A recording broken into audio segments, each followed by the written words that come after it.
হরে Krishna. 2025 17ই September বুধবার, আশ্বিন মাসের কৃষ্ণপক্ষে একাদশী, ইন্দিরা একাদশী। একাদশী তিথি সমস্ত অভীষ্ট প্রদানকারী। একাদশী পালনের ফলে সমস্ত পাপ ক্ষয় হয় এবং ভগবানকে সন্তুষ্ট করা যায়।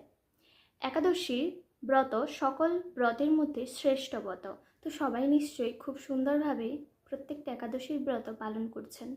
তো যারা যারা প্রত্যেকটা একাদশীর ব্রত খুব নিষ্ঠা সহকারে পালন করছেন, তো তারা অতি অবশ্যই এই ভিডিওর নিচে কমেন্টে একটি কমেন্ট করে জানাবেন। একাদশী পালনের জন্য শাস্ত্রে বিভিন্ন বিধিনিষেধ রয়েছে।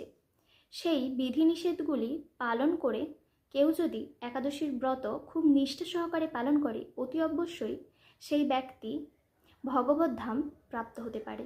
চৈতন্য মহাপ্রভু তেনার লীলাবিলাসের প্রথম থেকেই এই একাদশীর ব্রত প্রবর্তন করেছিলেন। শিলজীব গোস্বামী তার ভক্তি সন্দর্ভ গ্রন্থে স্কন্দপুরাণে একটি উদ্ধৃতি দিয়ে বলেছিলেন, যে ব্যক্তি একাদশীর দিন শস্য দানা গ্রহণ করে সেই ব্যক্তি তার পিতামাতা এবং ভাই এবং গুরুদেবকে হত্যাকারী বলে জানবে, এবং সে ব্যক্তি যদি বৈকুণ্ঠে উন্নত হয় তাহলেও কিন্তু তার অর্ধপতন হবে। একাদশীর দিন ভগবানের জন্য রন্ধন করা হলেও সেই প্রসাদ গ্রহণ করা উচিত নয়। অনেকের মতে বিধবারাই কেবল একাদশীর ব্রত পালন করতে পারে, আর কেউ এই একাদশীর ব্রত পালন করতে পারে না। কিন্তু না, চৈতন্য চরিতামৃতে চৈতন্য মহাপ্রভু খুব স্পষ্টভাবে বলে গেছেন, এই একাদশীর ব্রত সবাইয়েরই পালন করা উচিত। এই পালনের ফলে সকল প্রকার যজ্ঞ এবং সকল প্রকার ব্রতের পালনের সমান ফল লাভ হয়ে থাকে, এবং যারা একাদশীর ব্রত পালন করে না তাদের পশুদের থেকেই নিকৃষ্ট বলে বর্ণনা করা হয়েছে।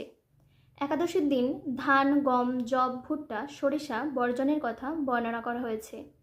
এই একাদশীর দিন ফলমূল গ্রহণ করে একাদশী পালনের কথাও বর্ণনা করা হয়েছে। এই দিন পরনিন্দা, পরচর্চা, মিথ্যা কথা এবং অন্যের বাড়িতে গমন, মিথ্যা ভাষণ নিষিদ্ধ করা হয়েছে।